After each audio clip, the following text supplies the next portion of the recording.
کبھی آپ نے نوٹس کیا ہے کہ جب بھی ہمارے ملک میں ECT کا نام لیا جاتا ہے تو لوگوں کے چہرے سے ہوائیاں اڑ جاتی ہیں؟ کیا کرنٹ لگے گا؟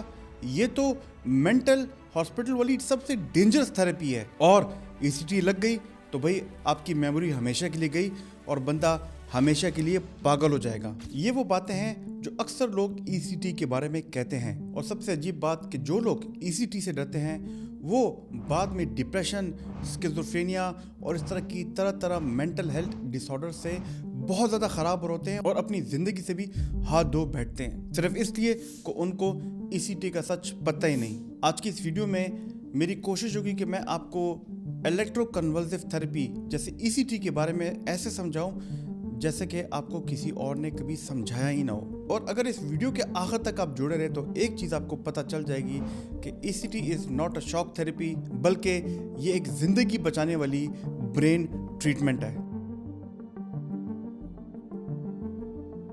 دوستو، میرا نام پروفیسر ڈاکٹر علی مفتی ہے، میں ایک سائیکیٹرسٹ ہوں، اور جب بھی ہم نے ECT کا نام سنا ہے تو ہمارے دماغ میں دو چیزیں آتی ہیں۔ ایک وہ پرانے زمانے کے مینٹل ازائلمس جہاں پہ لوگوں کو مہینوں تک قید رکھا ہوتا تھا، ان کو چینوں میں رکھا ہوتا تھا، ان کے بال بھی کاٹ دیے جاتے تھے، اور دوسرے نمبر پہ آتی ہے فلموں کی اوور ایکٹنگ، جہاں ایک مریض کو 4 سے 5 لوگ پکڑتے ہیں، زمین پر لٹایا جاتا ہے، اس کو ایک کرنٹ دی جاتی ہے دماغ پہ، بندے کی باڈی ساتھ میں ہل رہی ہوتی ہے، جھٹکے ماری ہوتی ہے، اور وہ درد میں چلا رہا ہوتا ہے، اور ڈاکٹر بار بار کہتا ہے اس کو شاک دو، اس کو شاک دو۔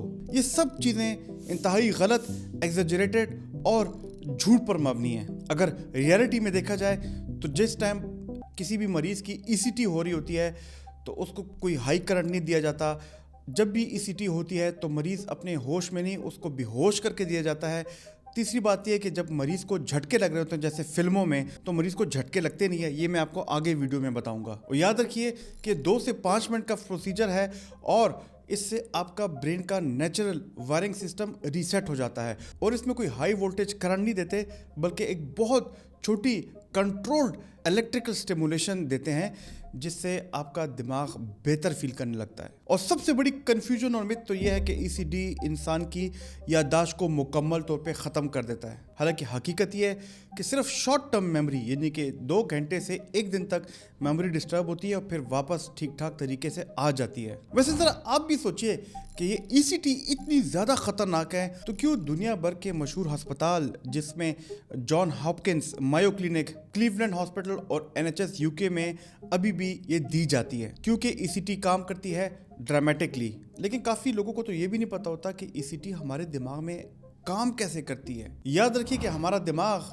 ایک الیکٹریکل آرگن ہے، یعنی کہ جب ڈپریشن بہت زیادہ ہو یا انسان کو بائی پولر کی بیماری بہت زیادہ ہو تو اس بیماری میں برین کے اندر جو سرکٹس ہوتے ہیں وہ مکمل طور پہ خراب ہو جاتے ہیں، کمزور ہو جاتے ہیں۔ اب ECT کیا کرتا ہے؟ ECT ہمارے دماغ میں ایک خاص چھوٹا الیکٹریکل امپلس بھیجتا ہے جو کہ ایک خاص اسپیسیفک ایریا میں دی جاتی ہے۔ اب اس کے نتیجے میں ہوتا کیا ہے؟ تقریباً 30 سے 60 سیکنڈ اور کبھی کبھی 90 سیکنڈ تک ہمارے دماغ میں ایک سیجر آتا ہے، یعنی کہ ہمارا دماغ ریسیٹ ہوتا ہے، لیکن اس کا اثر صرف دماغ کے اندر تک رہتا ہے، ہماری باڈی پہ نہیں آتا، کیونکہ باڈی میں ہم نے دیا ہوتا ہے مسل ریلیکسنٹ، جس کے آپ کی باڈی ریلیکس رہتی ہے، اور اس کے ساتھ ساتھ ہم نے دیا ہوتا ہے اینستھیزیا، جس سے انسان کو پتہ بھی نہیں چلتا کہ اس کو کوئی درد محسوس ہوا ہے یا کوئی اس کو تکلیف ہو رہی ہے۔ اب جیسے آپ کا موبائل خراب ہو جائے تو آپ اسے ریسیٹ کرتے ہو، اسی طرح اگر آپ کا دماغ کے سرکٹس ویک ہو جائیں تو اسی طرح ECT کے ذریعے آپ اس کو ریسیٹ کرتے ہو۔ جیسے ہی ECT دی جائے تو اس کے بعد ایک دم یہ دیکھا گیا کہ آپ کے سیروٹونین،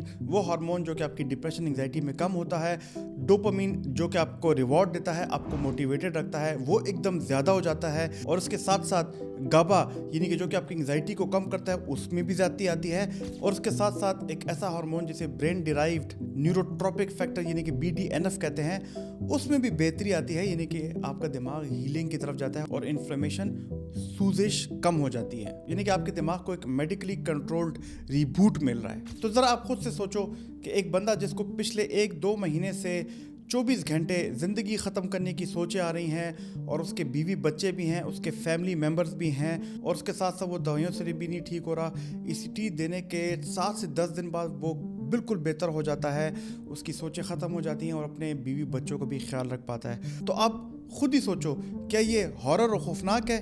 नहीं, ये एक साइंस है। लेकिन काफ़ी लोगों को अभी तक ये भी नहीं पता कि ECT दी कैसी जाती है, और ये उन लोगों के लिए इंपॉर्टेंट है जो लोग ECT से डरते हैं। ECT देने से पहले साइकेट्रिस्ट ज़रूर ये देखता है कि आपकी दिल की कंडीशन कैसी है, आपके ब्लड प्रेशर कैसा है, आप कोई दवाइयाँ कौन सी खा रहे हो, प्रेगनेंसी है तो कितने महीने है, और उसके साथ साथ कोई और आपको जिस्मानी मसले ना हो। इसकी एवेल्यूएशन करने के बाद आपको ECT के लिए फिट करा दिया जाता है। इसके साथ साथ हम जब भी ECT देते हैं तो हम पेशेंट को ये भी कहते हैं कि 8 से 12 घंटे की फास्टिंग करना है, कुछ खाना नहीं है, और साथ में अगर वो कोई ज्वेलरी है, कोई दांतों में डेंचर लगा है या कोई घड़ी पहनी है तो वो भी हम उससे रिमूव कर लेते हैं। उनको एक ड्रिप लगती है, IV लाइन लगती है, और उसके साथ साथ उनकी ब्लड प्रेशर और ऑक्सीजन मॉनिटरिंग भी हो रही होती है। इसके साथ साथ आपके साथ एक एनेस्थीसिया का बंदा भी होता है जो कि आपको एक शॉर्ट टर्म एनेस्थीसिया देता है, और उस एनेस्थीसिया की वजह से आप थोड़ी देर के लिए आर्जी तौर पर बेहोश हो जाते हो, और उसके साथ साथ आपको मसल रिलैक्सेंट का इंजेक्शन भी लगता है जिससे आपके मसल रिलैक्स हो जाते हैं। और ये क्यों ज़रूरी है ये मैं आपको आगे जाके बताता हूँ। और उसके साथ साथ आपने ये भी देखा होगा कि सर के मुख्तलिफ हिस्सों में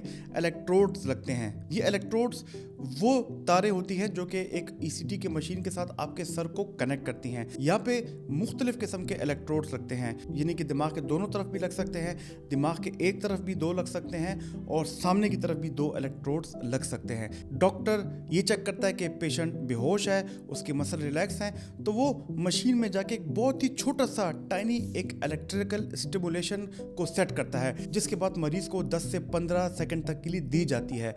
और जैसे ही मरीज के अंदर वो करंट जाती है तो मरीज को कुछ महसूस भी नहीं होता, उसके दिमाग में एक सीजर आता है, और वो सीजर दिमाग के अंदर तक ही होता है। इससे उसका दिमाग रीसेट हो जाता है और उसके न्यूरोकेमिकल्स एकदम ज़्यादा रिलीज होते हैं, जिनका जिक्र अभी मैंने थोड़ी देर पहले किया है। याद रखिए कि मुकम्मल कंट्रोल होता है और हर बंदे को पता है कि कितनी डोज देनी है। अब इस सीजर के दौरान मरीज मुकम्मल तौर पे सोया होता है, उसे कोई दर्द नहीं होता, जैसे कि फिल्मों में बताया होता है कि मरीज चीख रहा है, और उसके तकरीबन आधे घंटे से 1 घंटे बाद मरीज वापस अपने होश में आता है, वो जागता है, और शॉर्ट टर्म के लिए 1 घंटे से लेके 4-5 घंटे तक उसकी मेमोरी डिस्टर्ब रहती है, लेकिन वो वापस फिर आ जाती है। पेशेंट को पता भी नहीं लगता कि मेरे साथ क्या हुआ है, और इस तरह वो चंद घंटे बाद अपना खाना पीना भी शुरू कर देता है। दोस्तों, रिकवरी रूम में हम एज अ डॉक्टर ये भी देखते हैं कि पेशेंट को कोई कन्फ्यूजन ना हो, कोई और उनको मसला ना हो, उनके ब्लड प्रेशर और ऑक्सीजन भी चेक किया जाता है। अब आप ये भी सोच रहे होंगे कि ECT की कितनी सेशंस की जाती हैं, तो याद रखिए ये बीमारी की नोयत पर डिपेंड करता है। अगर किसी को बहुत ज़्यादा सीवियर डिप्रेशन है, कोई ऐसा किस्म की स्किज़ोफ्रेनिया है जिसके बारे में हम आगे बात करें, तो उसके लिए कम से कम 6 से 10 सेशन ECT के किए जाते हैं, और कोशिश ये की जाती है कि एक हफ्ते में 2 या 3 सेशंस हो। तो लिहाजा ये बहुत ज़रूरी है कि सेशन मुकम्मल तौर पे हों, क्योंकि अगर बीच में ECT छोड़ दी जाए तो ये आपका दिमाग को मुकम्मल तौर पे रीसेट नहीं कर पाएगी। अब देखते हैं कि ECT किन कंडीशंस में दी जा सकती है। दोस्तों, अगर हम डिप्रेशन की बात करें तो उसमें माइल्ड, मॉडरेट और सीवियर डिप्रेशन होती है। सीवियर डिप्रेशन वो जिसमें इंसान को अपनी ज़िंदगी ख़त्म करने के बारे में सोच आती हैं, तो ये सीवियर डिप्रेशन में दी जाती है। लेकिन इसके साथ साथ ये बाइपोलर डिसऑर्डर के मेनिया में भी दी जाती है। लेकिन इसके साथ स्किज़ोफ्रेनिया की ख़ास किस्म जिसे कैटाटोनिया कहते हैं, उसमें भी ECT दी जाती है।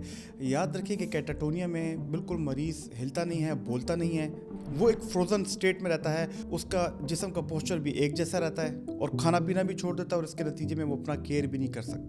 और इस बीमारी में ECT एक मौज़ाती इलाज है। इसके अलावा हमने ये भी देखा है कि वो प्रेग्नेंट औरतें जिनको सीवियर साइकेट्री की बीमारी है और वो किसी दवाई से नहीं ठीक हो रही, तो उनको भी बड़े सेफ तरीके से ECT दी जाती है। और याद रखिए यहाँ पे ECT दवाई से ज़्यादा सेफ कंसिडर की जाती है। लेकिन यहाँ पे ECT के थोड़े बहुत साइड इफ़ेक्ट्स को भी जानना बहुत ज़रूरी है। इन साइड इफ़ेक्ट्स में मैंने जैसे पहले बताया कि मरीज़ को थोड़ी देर के लिए याददाश्त के इश्यूज हो सकते हैं, लेकिन वो चंद घंटे से 1 या 2 दिन तक होते हैं। इसके साथ साथ मरीज़ रिकवरी रूम में जाता है तो थोड़ी बहुत कन्फ्यूजन भी रहती है, जो कि 1 से 2 घंटे तक होती है। कुछ लोगों में ये भी देखा गया कि उनके सर में दर्द और बदन में दर्द रहता है, लेकिन वो भी आर्जी तौर पर होता है। ये सारे साइड इफ़ेक्ट्स चंद घंटों या चंद दिनों में मुकम्मल तौर पर ठीक हो जाते हैं, और इनमें कभी भी परमानेंट साइड इफेक्ट नहीं देखा गया। अब मुझसे रोजाना लोग ये भी सवाल करते हैं कि डॉक्टर साहब क्या ECT से मेरी जिंदगी बदल जाएगी?